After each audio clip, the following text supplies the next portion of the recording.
26 கடகராசிக்கு எப்படி இருக்குன்றதை நம்ம பார்ப்போங்க. கடகராசி நம்ம சொன்ன மாதிரி அந்த தாய் ராசி, ரொம்ப அன்பானவங்க, ரொம்ப அழகானவங்க, நல்ல சமைக்கிறவங்க, ராசியான கைக்காரங்க. ஸோ இவங்களுக்கு வந்து இந்த தை மாதம் எப்படி இருக்க போகுது? உங்களுக்கு 12ஆம் வீட்டில் வந்து குரு பகவான் இருக்கிறதுனால நீங்கள் தொடுற விஷயங்கள் எல்லாமே நல்லதாக இருக்கும். அதுவும் உங்களுக்கு வந்து நிறைய சுப நிகழ்ச்சி நடக்கும். இந்த தை மாதம் வர இல்லை நிறைய நல்ல விஷயங்கள் நடக்கும். ஆனால் என்ன நல்ல விஷயங்கள் எல்லாம் செலவில்லாமல் நடக்குமா? இப்போ எந்த வேலையை எடுத்தாலும் ஒரு செலவு வந்துடும். ஸோ நல்ல விஷயங்களுக்கு போடும்போது இது வந்து சந்தோஷத்தை தான் தரும். இது ஒன்று. இன்னொன்று, நீங்கள் வந்து இன்வெஸ்ட்மெண்ட்டுக்கு நம்ம சொன்னோம்ல சுப விரயம் வரும்ன்ட்டு, இன்வெஸ்ட்மெண்ட்டுக்கு ரொம்ப நல்ல டைம். நீங்கள் வந்து நிலம் வாங்குறீங்க, அதுக்கப்புறம் நகை வாங்குறீங்க. நிறைய பேர் வந்து கடகராசியில் இருக்கவங்க நிறைய பேர் உணவு சம்பந்தமான தொழில் செய்யணும்னு நிறைய பேர் ஆசைப்படுறீங்க. நான் மெஸ் ஸ்டார்ட் பண்ண போகிறேன், ஹோட்டல் வைக்கிறேன், வீட்டிலேருந்தே ஹோம் சர்வீஸ் ஃபுட் டெலிவரி பண்ண போகிறேன் அப்படின்னு சொல்லிட்டு அந்த ஆசைகள்லாம் இருக்கும். நீங்கள் தாராளமாக தொழில் தொடங்கலாம். அதுக்கான நல்ல நேரங்கள் இருக்குது. நீங்கள் அதில் முதலீடு பண்ணுறது லாபகரமாக அமையும். அண்ட் நீங்கள் வேறு ஏதாவது ஸ்டாக் மார்க்கெட்டோ நகையோ லேண்டு வாங்க போகிறீங்கனாலும் அதுக்கு அமைப்பு நல்லா இருக்குது. ஆனால் ஒரு தடவை ஜோதிடம் பார்த்துட்டு உங்களுடைய கட்டத்துக்கு இப்போதைக்கு, ஏன்னா நிறைய விஷயம் இருக்குது முதலீடு பண்ண, எதில் பண்ணால் நல்லதுன்றது ஒரு செக் பண்ணிவிட்டு பண்ணிங்கன்னா அந்த பணம் வளர்கிறதுக்கும் அது அடுத்தடுத்த தலைமுறைக்கு கொடுக்கறதுக்கும் ரொம்ப நல்ல உபயோகப்படும். இதே மாதிரி நீங்கள் வந்து குடும்பத்தோடு வெளியே குலதெய்வம் கோவில் போயிட்டு வர்றது, இஷ்ட தெய்வ கோவில்கள் போயிட்டு வர்றது, காவல் தெய்வங்கள் கோவில் போயிட்டு வர்றது ரொம்ப ரொம்ப நல்லது. உங்களுக்கு அது நல்ல கை கொடுக்கும்.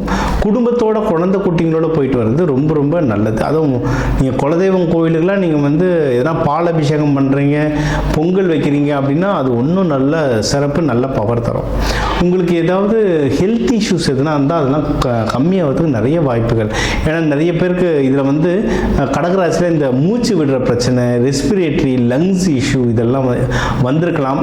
இல்லை இந்த மார்கழி குளிர்லாம் நல்லா ஜலதோஷம் வந்துட்டு இருக்கும், டக்குன்னு சளி பிடிச்சிரும் கடகராசிக்கு. ஏன்னா நீர் ராசி, டக்குன்னு சளி பிடிச்சிரும். அந்த பிரச்சனைகள், இந்த ஹெல்த் இஷ்யூஸ் எல்லாமே குறையிறதுக்கு சகல வாய்ப்புகளும் இருக்குது. ரொம்ப நேரம் நல்லா எதில் இருக்குன்னா கல்யாணத்துக்கு நேரம் சூப்பராக கைக்கூடி வரும். கல்யாணத்துக்கு நல்லா கைக்கூடி வரும். லவ் நல்லபடியாக செட் ஆகும். அந்த லவ்வை கல்யாணமாக மாற்றுறதுக்கு நல்ல வாய்ப்புகள் இருக்குது. நீங்கள் வந்து எதிரிகள் தொல்லை ஏற்கனவே கம்மியாகும், நல்லா கம்மியாகுன்றதுனால இப்போ இந்த லவ் பண்ணிட்டு வீட்டில் எப்படா சொல்கிறதுன்னு பயந்துட்டு இருக்கவங்க எல்லாருமே இப்போ சொல்கிறது ரொம்ப நல்லது. ஏன்னா அந்த பிரச்சனைகள் அதை சார் அப்போ பிரச்சனையே இருக்காதானா அப்படி இல்லை, ரொம்ப பெரிய பிரச்சனையாக இருக்குது, கம்மியாக இருக்கும். ஸோ அதுக்கு மேரேஜாக கன்வெர்ட் பண்ணுறதுக்கு ரொம்ப நல்ல வாய்ப்புகள் இருக்கு. ஸோ நீங்கள் லவ் பண்ணுறீங்களோ, மகப்பேறு ட்ரை பண்ணுறீங்களோ, இல்லை மேரேஜோ, எல்லாத்துக்கும் காசு தேவை இன்னைக்கு மெயினாக.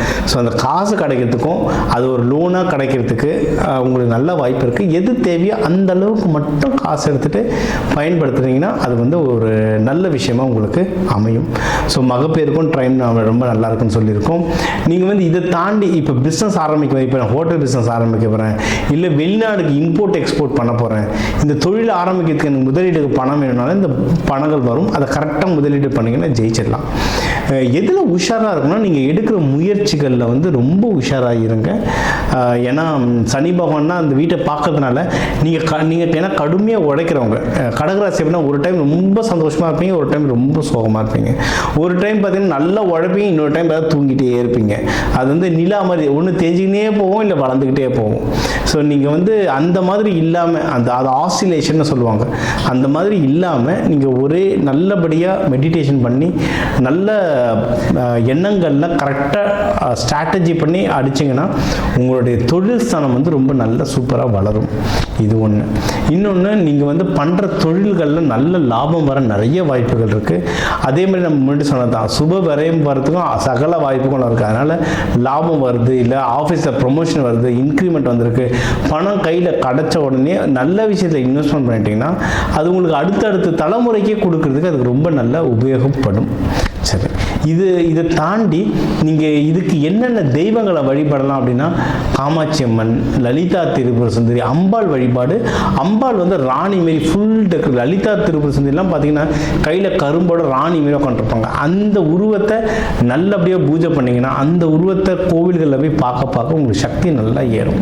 நீங்கள் வந்து அம்பாளுக்கு அபிஷேகம், அம்பாளோ சிவனுக்கோ நீங்கள் வந்து அபிஷேகத்துக்கு பாலோ இல்லை நெய்வேத்தியமாக பால் பாயாசங்கள் குளிர்ந்த ஜூஸ் இந்த மாதிரி நீங்கள் வந்து பழசாரா, சரிங்களா, வேறு கெமிக்கல் கலந்தது இல்லாமல் பழசாரா நீங்கள் கொடுத்துட்டு வர, நெய்வேத்தியமாக கொடுத்துட்டு வரதா இருந்தாலும் சரி, இல்லை வர பக்தர்களுக்கு அது அன்னதானமாக கொடுத்துட்டு வந்தாலும் சரி, வர பக்தர்களுக்கு இளநீரோ பாலோ பால் பாயசத்தை அன்னதானமாக கொடுத்துட்டு வர இந்த மாதம் உங்களுக்கு வந்து ரொம்ப வெற்றி அடையும்.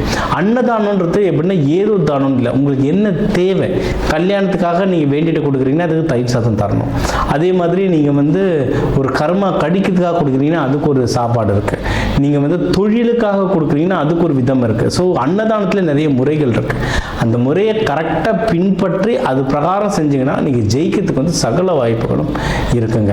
ஸோ ஓவராலாக உங்களுக்கு வந்து கையில் காசு இருக்கும், குடும்பத்தில் ரொம்ப சந்தோஷம் இருக்கும், வேலையில் தொழிலில் நல்ல ப்ரொமோஷன் இருக்கும், முக்கியமாக வெளிநாடு போயிட்டு வர்றதுக்கு நிறைய வாய்ப்புகள் இருக்குது.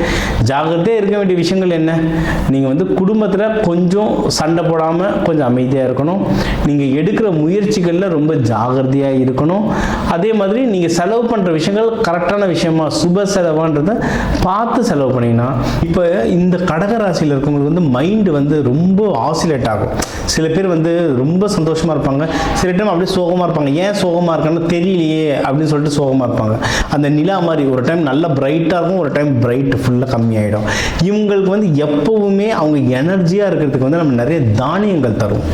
ஒரு இப்போ நவதானியங்கள், மெயினாக நவதானியங்களில் ஒரு தானியத்திலும் ஒரு கிரகத்தோட எனர்ஜி இருக்குது. ஸோ இந்த கடகராசியில் இருக்கவங்க அவங்க பேர்கள் பொறுத்து, அவங்க நட்சத்திரம் ஜாதகம் பொறுத்து சில தானியங்களை கையில் வச்சுக்க சொல்லுவோம். அந்த தானியங்களை கையில் வச்சுக்க நீங்கள் வந்து ஆஃபீஸில் இருக்கீங்களோ இல்லை பிஸ்னஸ் பண்ணுறீங்களோ இல்லை வீட்லேயே இருக்கீங்கன்னாவே அந்த எனர்ஜி உங்களுக்கு வந்து எப்போவுமே ஹோல்டு பண்ணுறதுக்கு ரொம்ப நல்லது. இதுதான் நம்ம கோவில் கலசத்துங்களில் தானியம் வைக்கிறதுக்கான முறையும் அதுதான். அந்த தானியங்களில் பஞ்சபூத சக்தி இருக்குது, நவகிரக சக்தி இருக்குது. அதை நீங்கள் கையில் வச்சுக்க உங்களையும் அந்த கோவில் கோபுரம் கலசம் மாதிரி உங்களை ஸ்ட்ராங் பண்ணிகிட்டே இருக்கீங்க. இன்னும் வாழ்க்கையில் வந்து உங்களுக்கு முன்னேறத்துக்கு நிறைய வாய்ப்புகள் இருக்குது. ஒன்றும் உங்கள் ராசி நட்சத்திர பிரகாரம் சார் நான் என்ன குறியீடு யூஸ் பண்ணுறது, எந்த மாதிரி ஃபோட்டோ வால்பேப்பர் வச்சுருக்குது, எந்த உணவுகள் சாப்பிட்றது, இந்த மாதிரிலாம் கேள்விகள் இருந்தால் நான் ஒரு நட்சத்திரத்துக்குமே ஒரு புத்தகம் எழுதியிருக்கேன். என் கீழே நம்பர் இருக்குது. நம்ம யூடியூப்லேருந்து வரவங்க வந்து அந்த என்னுடைய வாட்ஸ்அப் நம்பருக்கு இந்த இன்டர்வியூ பார்த்தேன், இது என்னோட நட்சத்திரம்னு நீங்கள் போட்டு அனுப்பிச்சிங்கன்னா குறைஞ்சது ஒரு 11 ரூபாய் தட்சணை. ஏன்னா இது இலவசமாக தரக்கூடாது, உங்களுக்கு கொடுக்குறது வேலை செய்யணும். அதனால் ஒரு 11 ரூபாய் தட்சணை, ஒரு டீ காசு, அதை நீங்கள் அனுப்பிச்சிட்டிங்கன்னா உங்களுக்கு வந்து வாட்ஸ்அப்லேயே புக் அனுப்பிடுவேன். அதை நீங்கள் படித்து அதில் இருக்கிறத ப்ராக்டிஸ் பண்ணி இன்னும் வாழ்க்கையில் மென்மேலும் வளர்கிறதுக்கு வாழ்க்கை வளமுடன்.